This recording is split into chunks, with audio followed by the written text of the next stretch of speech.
bien, bonsoir. Sage précaution. On nous cache tout, on nous dit rien.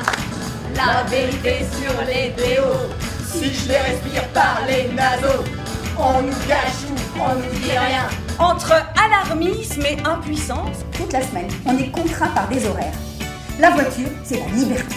La voiture, c'est la pollution et l'énervement à tous les coups. Entre peur et indifférence.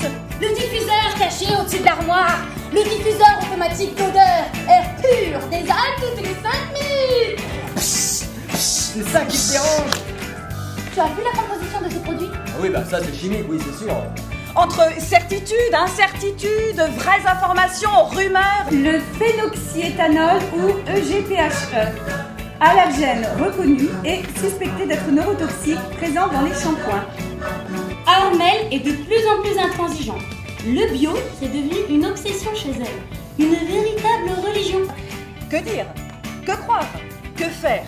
Les antennes de nos ordinateurs qui captent, la plaque à induction, le micro-ondes, tous les appareils électroménagers en veille, nos radio-réveils juste à côté du lit. Notre appartement est complètement contaminé par les ondes. Sage précaution. Regarde quand même les étiquettes. Mais je veux pas passer ma journée dans le supermarché. Allez, foin de babillage, en avant pour le bricolage. Ou trop sage précaution. Bicarbonate de soude. Que les trucs de grand-mère. Alors rassurez-vous, hein, nous n'avons jamais forcé qui que ce soit à venir intervenir sur scène. Je ne vous forcerai pas ce soir non plus. Non. Mais, alors il y a un mais je vais vous y inciter très chaleureusement. Voilà. Encore qu'on peut la priver de téléphone, c'est dans la vie. Ah oui. Le privé de Alors téléphone. ça marche, ça. On coupe l'internet aussi. Voilà. Et moi, j'ai entendu dire, j'ai lu dans des revues, Oui. que c'était quand même assez dangereux, ça abîmait l'épiderme, que ça pouvait Pas trop fort ici, madame. déranger les hormones, les systèmes hormonales. Oui, c'est Les vrai, mais hormones. vous pouvez le dire ici, sinon on va rien vendre.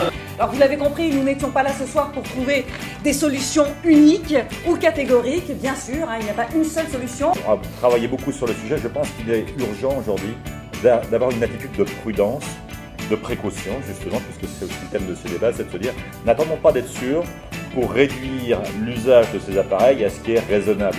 Il ne s'agit pas de se débarrasser de ces techniques qui sont effectivement très pratiques, mais il s'agit de savoir les utiliser avec modération. Il y a l'outil et l'usage qu'on en fait.